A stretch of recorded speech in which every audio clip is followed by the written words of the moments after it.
Buenos días, hermanos. Buenos días. Le damos nuevamente gracias al Señor por un día como hoy, un domingo más, que podemos venir pues a casa del Señor para honrarlo, para glorificarlo, como dice la palabra. Es un mandato. La congregación es un mandato del Señor y no podemos descuidar ese mandato, ¿no? De congregarnos en la casa del Señor cada vez que podamos. Le mandamos saludos y bendiciones a los hermanos que por cualquier circunstancia no pueden estar presentes. Que Dios los bendiga donde estén, mucho por trabajo, compromiso, viaje, etcétera. Que Dios los bendiga. Gracias a Dios tenemos la bendición de estas redes, que las podemos utilizar pues para transmitir la palabra del Señor.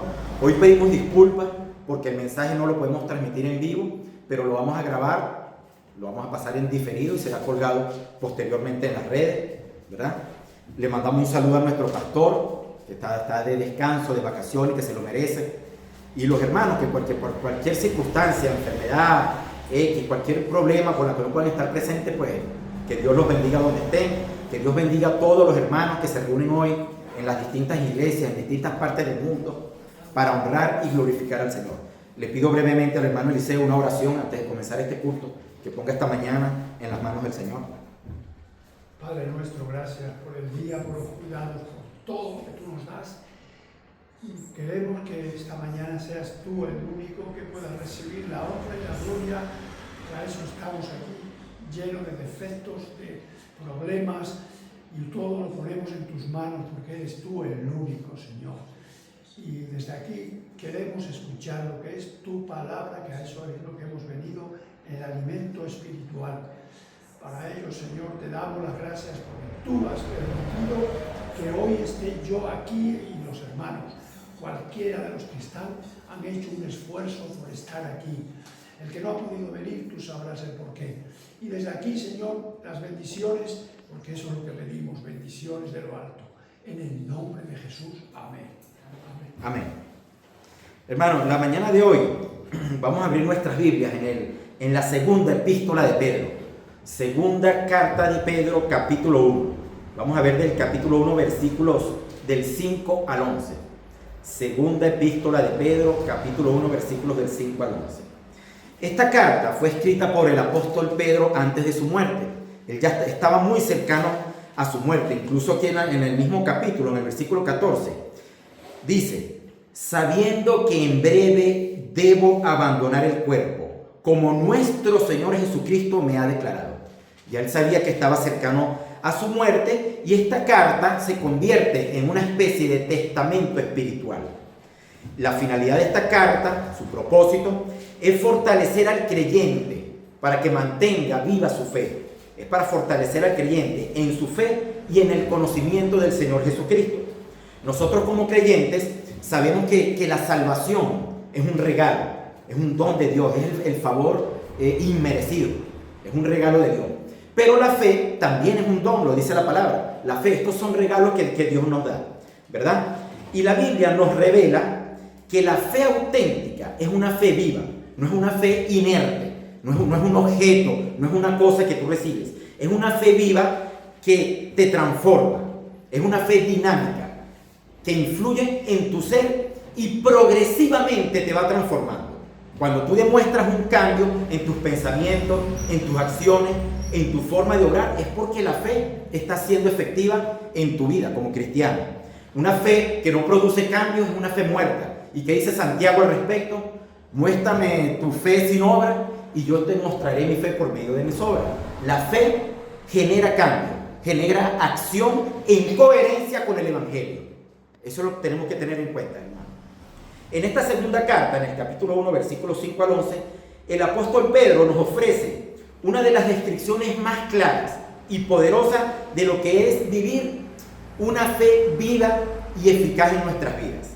Él nos llama a vivir de tal manera que nuestra fe, nuestra salvación, nuestra vida como creyente sea confirmada, sea cimentada por medio de la diligencia espiritual. Él nos invita a una diligencia intencional y constante para añadir virtudes o cualidades a este regalo de la fe que Dios nos ha dado.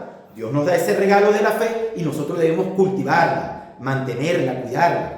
Así como en Navidad la gente acostumbra a tener un arbolito de Navidad y lo adornan y le ponen muchos adornos, incluso compiten y ganan premios porque adornan sus arbolitos. Nosotros debemos cuidar nuestra fe, mantenerla, adornarla, hacer que produzca fruto. La fe debe ser fructífera, si no, no está siendo efectiva la fe en nuestras vidas. Ahora, ¿cuál es el fin de añadir estas virtudes de las que habla Pedro a nuestra fe? ¿Cuál es el objetivo? El objetivo es mantenerla viva, ¿verdad? Que dé fruto, que sea fructífera, ¿verdad? Y al yo pensar en una fe fructífera, me lleva a analizarme, me lleva a preguntarme, ¿mi fe está siendo fructífera?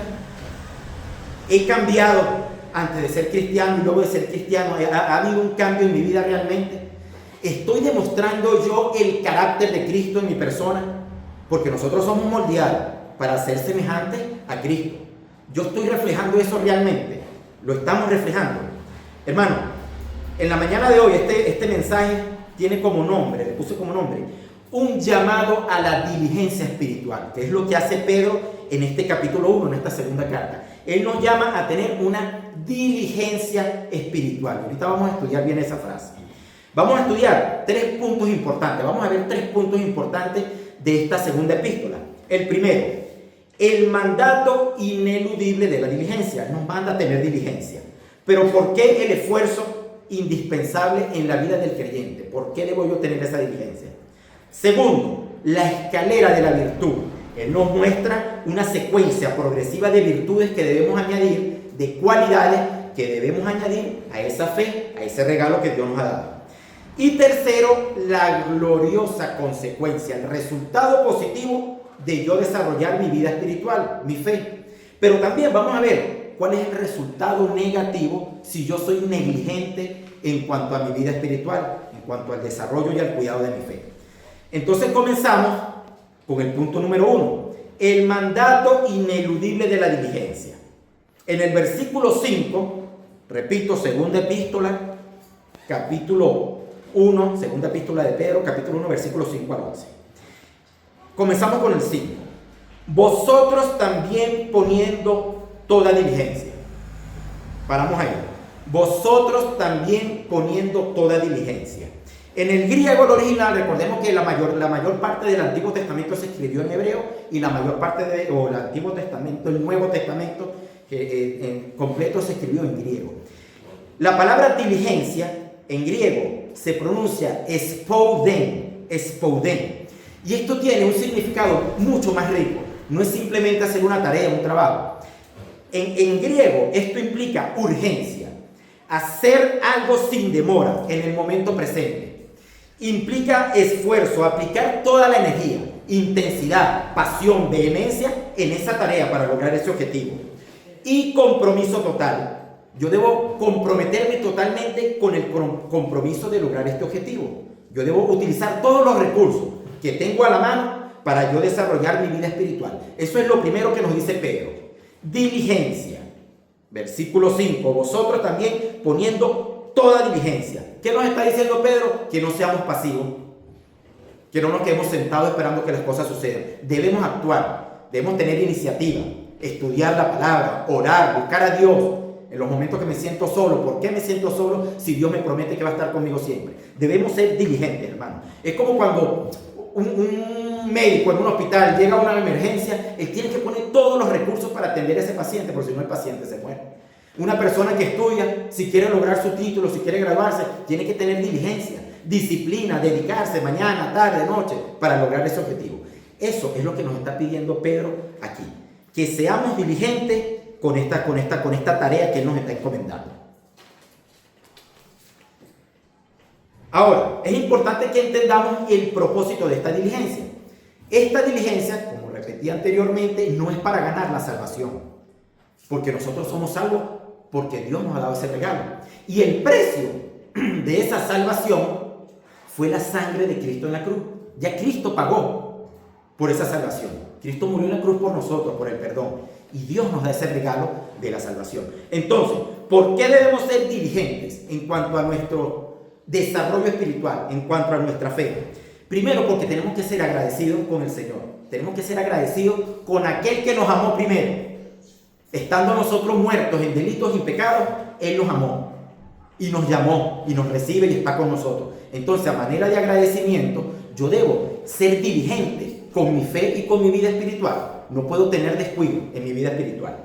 Segundo, una fe viva demuestra al mundo, demuestra al Señor, me demuestra a mí mismo que estoy creciendo, que estoy desarrollando mi vida espiritual, que va por buen camino. Porque estoy practicando, estoy generando esas obras de las que habla Santiago. Cuando Santiago dice, muéstrame tu fe sin obra, y yo te mostraré mi fe por mis obras. Esas son las obras. La oración, la fe, la fidelidad hacia el Señor. Esas son las obras de las que habla Santiago. Y por último, la colaboración con Dios. En Filipenses capítulo 2, versículos 12 y 13 nos dice, ocupaos en vuestra salvación con temor y temblor, porque Dios es el que en vosotros produce así el querer como el hacer por su buena voluntad. Y voy a hacer una pausa aquí. Ocupaos en vuestra salvación. No dice ocupaos de vuestra salvación. Y hay una diferencia. En esa preposición en y de hay una diferencia. Y les voy a poner un ejemplo. Recordamos todos la era de la pandemia, ¿no? Año 2020. Todo el mundo encerrado en su casa, nadie podía salir. Hubo gente, aquí dice, ocupaos en vuestra salvación. Hubo gente que en pandemia se ocupó en su casa. Y hubo gente que en pandemia se ocupó de su casa. Es decir, el que se ocupó de su casa, la pintó, la acomodó, impermeabilizó, aprovechó el que sabía bañilería, bueno, voy a construir, voy a arreglar las cosas que tengo pendientes. Porque si no cuido mi casa, si no me ocupo de mi casa, se deteriora, a las finales uno se vuelve ruina y pierde la casa, ¿no? Se pierde. Pero aquí no dice ocupaos de vuestra salvación, sino en vuestra salvación. En pandemia, el que estaba en su casa se ocupó en su casa. Aprendió repostería, aprendió un idioma, muchos aprendieron trabajo remoto y hoy en día todavía trabajan de manera remota. O sea, se ocuparon dentro de su casa. Y eso es lo que dice aquí. Ocupaos en vuestra salvación. Dentro de ese estado de salvación que ya yo poseo, yo me voy a ocupar. ¿Y cuál es esa ocupación? Orar, leer la palabra del Señor, aprender, si quiero aprender un poco de griego, aprendo un poco de griego para entender mejor la palabra, el mensaje original, el Antiguo Testamento en hebreo. Hay cosas que no entiendo, busco al pastor, le pregunto al pastor que me oriente, a los hermanos. De eso se trata. Ocupaos en vuestra salvación con temor y temblor, porque nosotros sabemos que la salvación no se pierde. Nosotros vamos a ocupar dentro de esa salvación en honrar y glorificar a nuestro Señor, pero estamos claros que la salvación no se pierde, y el que se pierde fue porque nunca la obtuvo. Nunca pertenecieron a nosotros, se fueron porque no eran de nosotros, dice la palabra, ¿no? Entonces, Dios es quien produce en nosotros, como dice la palabra, tanto el querer como el hacer. Él produce en nosotros deseo y capacidad, pero nosotros debemos ser diligentes para poner en práctica esa capacidad. Sin Dios nosotros no podemos hacer nada. Pero también sin nuestra diligencia, o sea, la voluntad de Dios, lo que quiere hacer Dios con nosotros, si nosotros no somos diligentes, esa voluntad de Dios en nosotros se puede volver estéril y no da resultado, porque nos resistimos a su voluntad, nos resistimos a su gracia. Nosotros tenemos que estar coherentemente con lo que Dios quiere para nosotros. Por eso es que tenemos que estudiar la palabra todos los días. Él provee poder, nosotros la fuerza. Su gracia nos capacita. Nuestra diligencia responde a esa capacitación. Sin su gracia no podemos hacer nada, pero sin nuestra diligencia su gracia es estéril. En conclusión, en este primer punto, hermanos, no somos simples espectadores. Somos agentes vivos, activos, que debemos corresponder a este llamado del Señor. Debemos cuidar nuestra fe, ser diligentes, como lo llama Pedro, tener diligencia en abundancia. En el segundo punto, él habla de la escalera de la virtud, de la escalera. Él dice en el versículo 5, nosotros también, poniendo toda diligencia por esto mismo, añadid a vuestra fe virtud, a la virtud, conocimiento, al conocimiento, dominio propio, al dominio propio, paciencia, a la paciencia, piedad, a la piedad, afecto fraternal, y al afecto fraternal, amor. Porque si estas cosas están en vosotros y abundan, no os dejarán estar ociosos ni sin frutos en cuanto al conocimiento de nuestro Señor Jesucristo. Pero el que no tiene estas cosas tiene la vista muy corta, es ciego, habiendo olvidado la purificación de sus antiguos pecados. Por lo cual, hermanos, tanto más procurad hacer firme vuestra vocación y elección, porque haciendo estas cosas no caeréis jamás, porque de esta manera os será otorgada amplia y generosa entrada en el reino eterno de nuestro Señor y Salvador Jesucristo. Entonces ese es el resultado, tanto positivo como negativo, de poner en práctica esta escalera de la virtud. Después que Pedro nos manda y nos da ese imperativo de ser diligentes, nos presenta esta secuencia que es como una escalera. Peldaño 1, peldaño 2, usted no puede saltar del 1 al 10. O usted va a subir un edificio, unas escaleras, usted va al piso 1, piso 2, usted no puede, del 1 quiere pasar al 5, no puede. Tiene que empezar desde el 1, y él lo da en ese orden. Y el primer peldaño que da es añadir virtud, dice él. Pero vamos a estudiar también esta palabra, añadir. En griego, añadir es epicoregio, y tiene un significado también profundo, porque añadir en griego es proveer en abundancia, suplir generosamente. Es decir, que lo que nosotros vamos a añadir a nuestra fe es mucha cantidad, es mucho en abundancia. Lo que Él nos pide es lo que vamos a añadir a nuestra fe. ¿Para qué? Para que nuestra fe crezca. Entonces, comencemos con lo primero que Él dice: añadid a vuestra fe virtud. Él, cuando habla de esta virtud, Él se refiere a la excelencia moral. Nosotros tenemos que vivir una vida moral coherente con Cristo, con la transformación que hizo el Señor en nosotros, coherente con el Evangelio. Nosotros ya no vivimos en corrupción, nosotros ya no pecamos, como lo hablamos en otra prédica. Nosotros, cuando decimos el cristiano, el creyente, cuando dice que no peca, es que no vive en pecado. No es que no tengamos caída, no es que no cometamos errores. Tenemos doble naturaleza, la naturaleza pecaminosa y una nueva naturaleza. Hemos sido nuevos hombres en el sentido universal de la palabra, que hemos nacido de nuevo. Y ya nosotros no vivimos en pecado.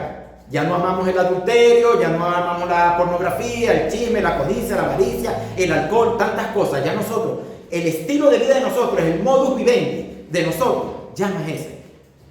Caemos, cometemos errores, sí, pero vamos a los pies de Cristo, arrepentidos, dolidos. Y hacemos el esfuerzo, por medio de la ayuda del Espíritu Santo, de no caer más en esas fallas, en esos errores, ¿no? Y tenemos el ejemplo de José en el Antiguo Testamento. ¿Recuerdan cuando José estaba con Potifar, ¿no? La esposa de Potifar lo sedujo y quería cometer adulterio, tener relaciones sexuales con José. ¿Y qué hizo José? Huyó. Él huyó del lugar. Y es muy importante lo que dice José ahí en la Biblia. Él dice: ¿cómo haría yo esto a mi Dios? ¿Cómo pecaría yo contra mi Dios? Él no huyó preocupado por lo que van a decir los demás, por lo que va a decir mi familia, por lo que puedan pensar otras personas. No. Él huye porque a él le preocupaba su Dios. ¿Cómo peco yo contra mi Dios? Y así somos nosotros. Cuando tenemos esas tentaciones, esas pasiones, debemos decir: Dios mío, no, ¿cómo peco yo contra ti? Después que tú me diste esta bendición de la fe, de la salvación, de ser cristiano, de ser llamado hijo de Dios, yo no puedo pecar contra el Señor. Y eso fue lo que le pasó a José. Luego dice: añadir a la virtud conocimiento. Después que usted está trabajando en esa excelencia moral y tratando de vivir coherentemente con el Evangelio, usted tiene que añadir un conocimiento profundo de Dios y de su palabra. ¿Para qué? Para que ese conocimiento le permita discernir la voluntad de Dios y saber qué es lo que quiere Dios para usted, para su vida. ¿Cómo vivo yo una excelencia moral si yo no sé moralmente qué es lo que aprueba el Señor? Yo tengo que estudiar la palabra, tengo que tener conocimiento de la palabra. Y al yo leer la palabra, yo sé qué es lo que quiere Dios para mí, cómo quiere que yo actúe moralmente. Somos seres volitivos, tenemos libre voluntad y decidimos si hacemos lo bueno o lo malo. Pero para yo decidir si lo que estoy haciendo está bien, yo tengo que conocer la palabra del Señor. Yo debo conocer qué es lo que quiere Dios para mi vida, qué es lo que Él manda aquí. Porque si no, de repente usted está haciendo un bien, pero igual está pecando. ¿Cómo es eso? De repente usted ve una señora, siempre como un ejemplo, una viejita que, qué sé yo, va a cruzar la calle, y usted va y se baja del coche y la deja y la ayuda. Usted está haciendo un bien, pero usted lo está haciendo porque lo están viendo los demás, porque está buscando la aceptación o la aprobación de los demás. Si yo hago eso, lo hago porque estoy honrando a Dios, porque es lo que tú me mandas, Señor. Entonces, a veces podemos pecar haciendo bien las cosas. La virtud sin conocimiento puede ser bien intencionada, pero mal dirigida. En el libro de Oseas, capítulo 4, versículo 6, Oseas se lamenta y dice: mi pueblo fue destruido porque le faltó conocimiento. La falta de conocimiento nos puede destruir.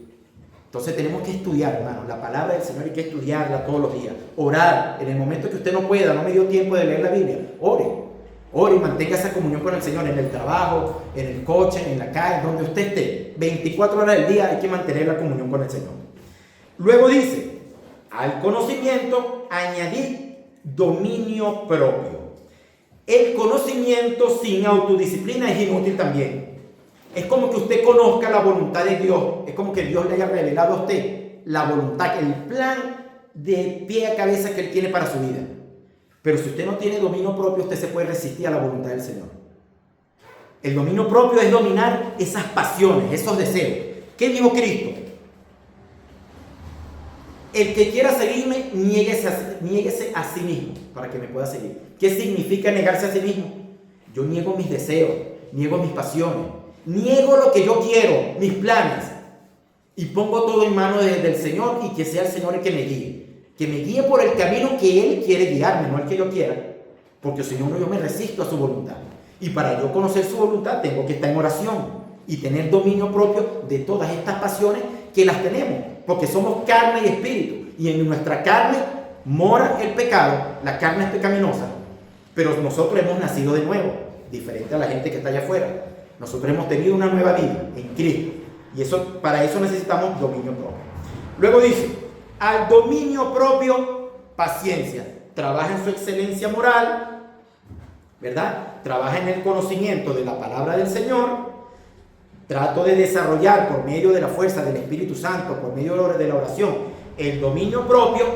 Y cuando usted llega a este nivel, el dominio propio genera en usted paciencia. Pero Pedro habla de una paciencia activa, no de una paciencia pasiva. Es una paciencia activa, ¿por qué? Porque no es lo mismo que alguien le diga a usted ahorita: mire, yo dentro de 2 horas lo vengo a buscar. Y usted se sienta ahí en la silla a esperar que pase 2 horas, a mirar para el techo, a mirar el teléfono. Es una paciencia pasiva, usted está sentado esperando. La paciencia que nos pide Pedro es activa. ¿En qué sentido? Una paciencia activa produce en usted una perseverancia inquebrantable. Cuando usted tiene una paciencia activa, usted va a pasar por enfermedad, por desempleo, hijos con problemas en el matrimonio, distintos problemas, y usted va a tener una perseverancia inquebrantable en su fe. Usted no va a perder la esperanza, nunca va a perder su fe. Eso es lo que le desarrolla el dominio propio, que usted tenga una paciencia, que usted esté pasando hambre, usted se quedó sin casa, qué sé yo, se separó, el hijo, aquello, o sea, mira, tantos problemas que se nos presentan a diario. Pero cuando usted desarrolla ese dominio propio de esas pasiones, el dominio propio lo lleva a usted a desarrollar una paciencia activa, con una perseverancia inquebrantable. Yo sé que Jesús lo dijo: en este mundo tendréis aflicciones. No vamos, porque seamos cristianos no significa que no vamos a tener problemas, que vamos a vivir una vida de felicidad en todos los sentidos, que nunca, vamos a estar, no. Cristo lo dijo: en este mundo tendréis aflicciones, pero la diferencia es que nosotros vamos a tener una fe inquebrantable, vamos a tener una paciencia. ¿Y sabemos por qué tenemos esa paciencia? Porque sabemos que el Señor nos está acompañando en todos esos problemas y en todas esas situaciones. El Señor va a estar presente ahí, acompañándonos en esa paciencia inquebrantable que vamos a tener. Y al usted tener esa paciencia, viene el siguiente punto: añadir a la paciencia piedad. La piedad es una actitud de devoción y reverencia a Dios. Usted reconoce ahora, en este nivel, que Dios obra en usted. Usted reconoce que Dios lo acompaña a las 24 horas del día. Y usted tiene una reverencia a Dios, usted ora con reverencia, adora con reverencia, con pasión. Usted cuando canta los himnos, los canta y los siente, porque usted reconoce que Dios obra en usted, y que Dios está en usted, y que Dios ha obrado en su familia, que está obrando en su vida. Entonces esa piedad es esa devoción, esa reverencia gozosa al Evangelio, a Cristo, a Dios, a su palabra.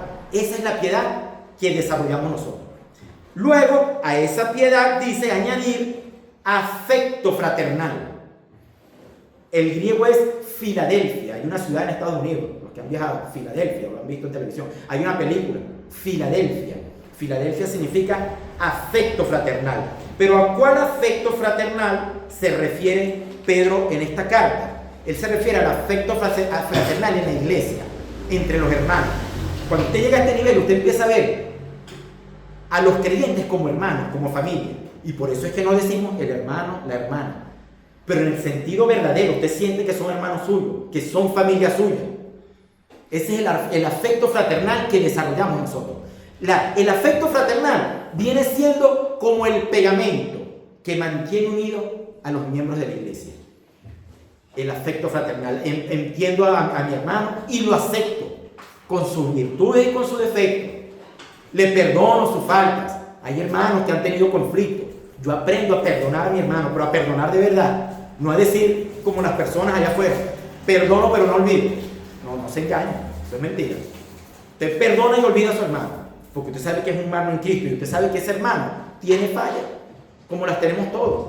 No podemos juzgar, por eso Dios dice, no juzgues. Ve primero la viga que tienes en tu ojo antes de juzgar al otro.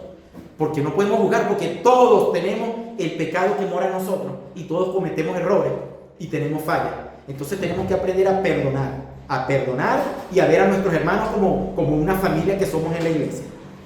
Y luego del afecto fraternal viene el último escalón de esta escalera, que es el amor. El clímax de la escalera, el último peldaño, es el amor. Pero no es el amor eros, el romántico, el de pareja, ni es el filia, que es el de la amistad.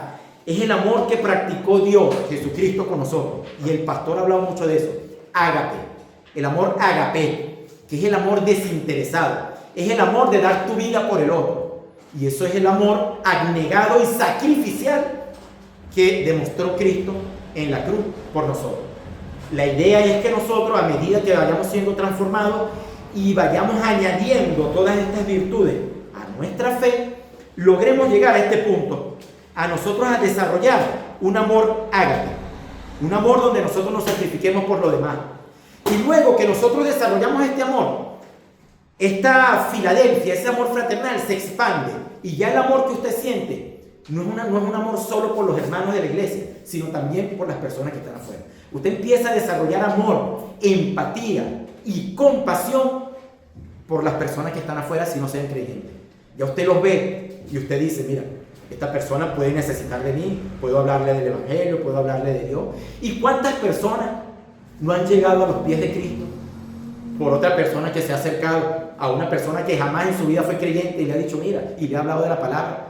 Lo invitan a la iglesia y la persona termina siendo transformada, termina siendo rescatada por el Señor. Entonces ese amor, ágape, es ese amor que se expande, es ese amor por todas las criaturas de Dios y por todos los hijos de Dios. Los que están allá son criaturas. Nosotros pasamos de ser criaturas de Dios a ser hijos de Dios, porque hemos aceptado el llamado de Cristo, ¿no?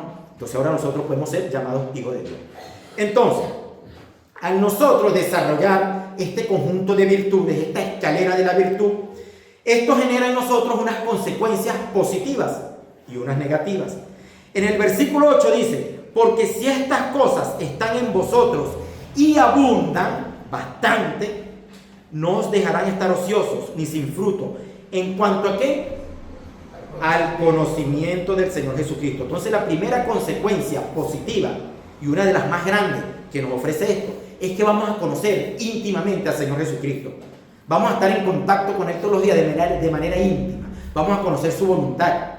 Prácticamente te vas a sentir hablando con Cristo. Cuando ores, vas a sentir que estás hablando y que Él te está escuchando y que Él te está dando respuesta.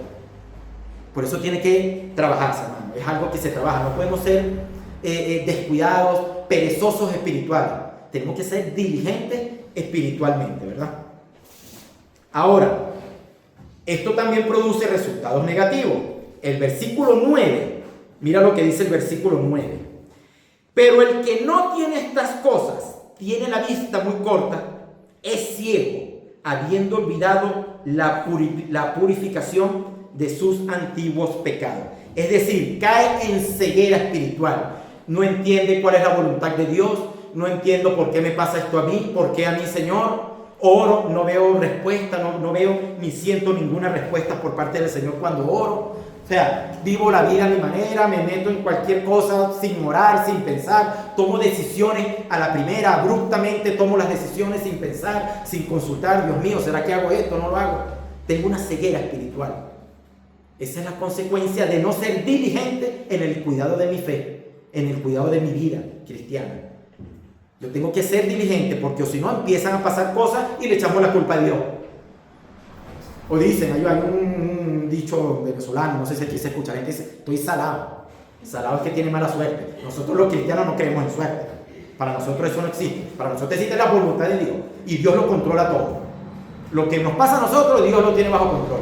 Pero el que está allá afuera cree que está salado o cree que tiene mala suerte. Y hay cristianos que caen en eso si no están atentos a la diligencia de su vida espiritual. Empiezan a creer que es que Dios tiene algo contra mí. Eso es que estoy castigado, Dios me está castigando. Y empezamos a pensar cosas que no, porque tenemos que estar atentos al desarrollo de nuestra fe, al cuidado de nuestra fe, al cuidado de mi vida espiritual. En el versículo 10 dice: por lo cual, hermanos, tanto más procurad hacer firmes vuestra vocación y elección, porque haciendo estas cosas no caeréis jamás. Aquí llegamos al final de este mensaje, hermano, con la promesa más hermosa y la exhortación más profunda del pasaje. Mantenerse firme en nuestra vocación y elección. Cuando aplicamos una diligencia con responsabilidad y añadiendo en abundancia todas estas virtudes de las que Pedro nos habla en esta escalera, nosotros vamos a demostrar una fe viva, activa, desarrollada, y vamos a ver el fruto de nuestra fe. Vamos a ver el fruto de nuestra fe en nuestra vida. Vamos a responder a ese llamado del Señor de una manera coherente. Vamos a vivir la vida no que yo quiero, sino la vida que Cristo quiere en mí, la vida que Dios quiere para mí. Si yo soy atento y me cuido de caer en esa ceguera espiritual. Cuando nuestra vida refleja fe, virtud, conocimiento, dominio propio, paciencia, piedad, afecto fraternal y amor, demostramos la realidad de la obra de Dios en nuestras vidas. Ahí se hace evidente que Dios está obrando en su vida. Cuando usted experimente cualquiera de estas cualidades y usted se dé cuenta y diga, sí, veo que yo he desarrollado paciencia. Mira, el dominio propio, sí, ahora ya yo me domino más en ciertos deseos y ciertas pasiones. Y usted lo ve, es evidente. Significa que Dios está obrando en usted. Mucho cuidado con pensar que yo puedo. Mira, he logrado esto, porque yo soy disciplinado, porque yo me lo propuse. Mira, lograste tal cosa, porque yo, el ego, hermano. Cuidémonos del yo, del ego. Todo lo que logremos en cualquier contexto de nuestras vidas es porque Dios nos sostiene, es porque Dios nos lo permite y es porque Dios nos provee de los recursos para lograrlo. Si usted necesita ser valiente en un momento determinado, pídale a Dios valentía y Dios se la va a dar. Si usted necesita dinero, ¿por qué no? Pídele a Dios, y si en su sabiduría Dios dice sí, Dios te va a dar el dinero. Si usted necesita salud, adelante, Dios le da salud. Si usted se la pide, Dios se la da. Entonces todo viene de Dios, y esta es la seguridad del creyente. No significa que somos inmunes. No significa que en cualquier momento nosotros no podemos caer, y no significa que no pasemos por pruebas. Significa que nuestra vida estará pero tan sostenida en el poder del Espíritu Santo y tan evidentemente transformada por la gracia de Dios, que no caeremos en una apostasía total. No abandonaremos nuestra vida cristiana. Dios nos sostendrá hasta el fin. Nuestra fe será tan firme que aunque las tormentas vengan, no seremos derribados, porque como dice, hermanos, Filipenses 1:6 para cerrar, Filipenses 1:6 dice: porque el que comenzó en nosotros la buena obra, la perfeccionará hasta el día de Jesucristo. Confiemos en el Señor, hermano. Él no nos abandona. Amén.